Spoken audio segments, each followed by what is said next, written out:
What is happening, everybody? My name's Seven and welcome to a Ghost Recon Wildlands video. Now in today's video we're going to be talking about Title Update 6. I'll be doing a breakdown and showing you some of the things that have changed within the game itself, try and make some more sense of the actual patch notes and just enjoy myself as I do it. So I hope you enjoyed the video and I hope it enlightens you about how all of these new changes have impacted Ghost Recon Wildlands. Now the title update has gone live today, July the 21st at approximately 10 AM. It went out at UTC for PC, Xbox One and PS4, so if you play on any of these platforms you will have the update. The patch is somewhere between 8 GB and 9.5 GB depending on the version you already have installed of the game. Along with the helicopter overhaul, Title Update 6 contains bug fixes and improvements to the game just to make our gameplay way better. The title update also includes some fixes in regards to the live seasonal challenges. Of course, we're having to do the Yeti for 2 weeks in a row, so at the moment we've got about 4 days left until that actually runs out, but once that runs out there'll be a new focus and there'll be new challenges and new rewards. Additionally, challenges will also include some additional gameplay parameters such as difficulty and HUD settings. Now let's get into all of the improvements and the fixes that were included with Title Update 6. Now the larger part of this update is regarding the helicopter controls. So they added a new default helicopter control that you can deactivate at any point. So you don't have to use this. If you want to, you can. If you don't want to, you don't have to. Now the first controller change is that the triggers now control the vertical speed. So on Xbox, example, LT would control the vertical descending speed and RT controls the vertical ascending speed. So this is going to change things entirely. It's a completely different way of maneuvering in your helicopter. The left sticks now control the horizontal speed, so this means going up and down will move you forward and backwards, and left and right will move you left and right. The left and right sticks now also control the rotation of the helicopter. The only downfall to this is that you don't get that perspective of looking around your scenery when in these controls, because these controls were what you used to use to look around your surroundings. This is now the rotation of the helicopter. So if you're after the scenic view, the original default controllers are better for you as a person. However, if you aren't after that and you just want to fly around your helicopter, then change to these new controls.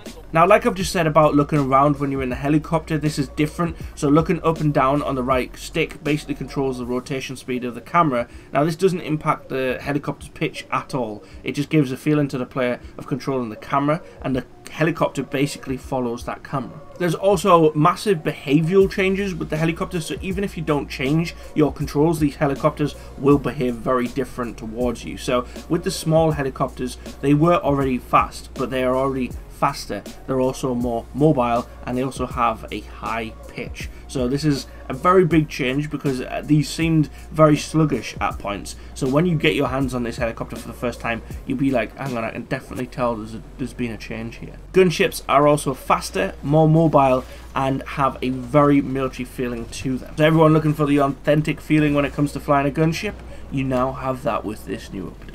If you use the Black Hawks within Ghost Recon Wildlands, they are a little bit slower and they're also more steady when you're trying to handle them. I know a lot of people had problems handling these, so people stayed away from them. They tended just to go after the gunships and the small helicopters, but now this might maybe entice people to get a hold of a Black Hawk a little bit more often.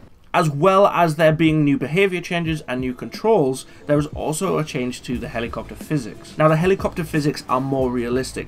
Once the helicopter reaches the required RPM, that would naturally make the helicopter take off. It will take off automatically. I made a joke about this the other day in my 5 places you should visit about my helicopter committing suicide, sliding down the side and going straight into the river, often also falling off cliffs and going out in many different crazy fashions. But they've actually changed the physics of this. You cannot lose your helicopter to a slide. It will remain where it remains. The helicopter engine torque now reacts to your actions as a player, so you'll be able to hear and see the engine's rotors accelerating and slowing down. When it comes to the destruction of helicopters, there has now been an improved destruction of the helicopters. So they will destroy themselves, or you will destroy them, and it will look a little bit more realistic and a little bit more fun. If you're a PC player, however, just bear in mind at this moment in time, this isn't optimized to be used with the Steam controller, so sorry about that, you will have to just remain on the keyboard. There are a bunch of changes to the HUD display, so while using the Gatling chopper, the HUD now displays a crosshair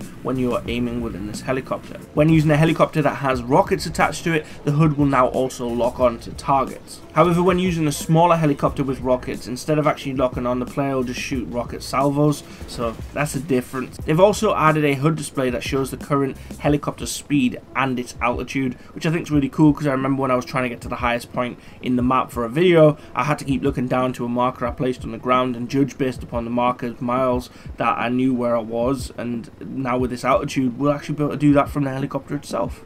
Now you might say, okay, is this all about the helicopters? And I'd say the larger part is, and I don't know whether the entire 9GB update is all helicopter based, because there are some other additions, but I don't know if there's something else hidden there. We might find out soon. If there is, there may be something regarding PvP or something else that's going on, maybe the next seasonal challenges. There must be other things in this actual gigabyte update, because it is a very large update for some changes to some controls and a couple of HUD displays. So I think inside of this update there was a little bit more than what Ubisoft are actually saying.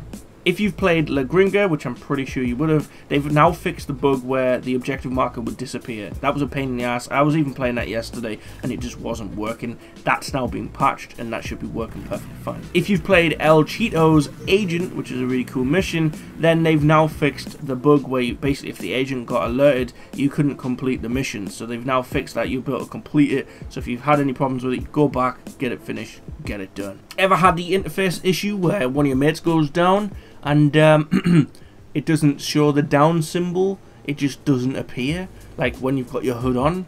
Well, it's going to appear now. It's been sorted. They fixed that user issue finally. So many times have I actually had the default HUD set, panicking thinking, how come it's not appearing, how come it's not appearing, and there we go. It is now sorted. There are plenty of places in Ghost Recon Wildlands where you haven't been able to climb. So there's a rock face you should easily be able to climb up on, and for some reason it's as if there's an invisible barrier there laughing in your face and won't allow you to move upwards. There are now many fixes on many parts of the world allowing you to basically climb up the different surfaces. In Fallen Ghost they fixed the bug where the rebel skills wouldn't be displayed on the actual HUD itself. Now they will display, so that's now sorted. And if you ever play in an ultra wide aspect ratio, this basically meant that sometimes on the tap map when playing in Fallen Ghost everything would be really stretched really weirdly, so they've sorted that out, so there shouldn't be a problem when you go to the actual tap map itself, and there shouldn't be any issues when you go on the Los Extenderos tab either in Ghost Recon Wildlands Fallen Ghosts DLC.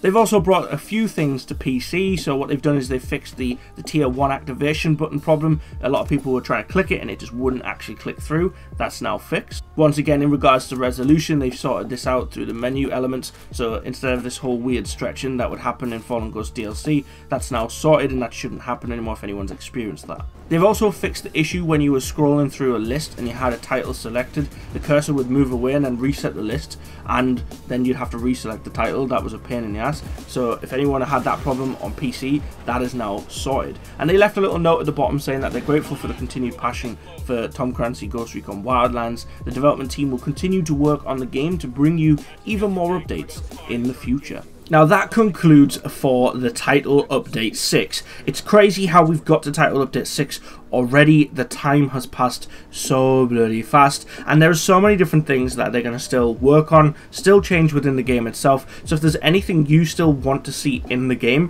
what is that? Please do let me know in the comments. If you are watching at this point, fire away your ideas in the comment section below, because you never know, your idea might get implemented one day, whether it be because of your comment or just the amount of people in the community asking for it. Now the helicopter controls, what do you think about that? Because that is something that people were asking for over and over and over again, and to be honest, I think it is mega cool. It handles well, it feels nice, and it is so much just more realistic. It gets me immersed more. The whole sway and the follow of the camera, at first I was a bit iffy, but honestly after I've played with it a little bit, I'm completely hooked. Please fire your comments in the comment section below regarding your own ideas, things that you'd like to see in the future, as well as your thoughts on this latest update with the helicopter controls, because honestly 100% I think it's amazing, and I've already seen some comments today on multiple videos across the platform saying the exact same thing as what I'm saying now. I thought I would do an overview and show you guys some of the things that they've changed and how it's impacted your gameplay. I personally do believe, and I don't know whether you believe it either, that there are other things within this 9GB update. There just has to be. There is so much space in that actual update itself.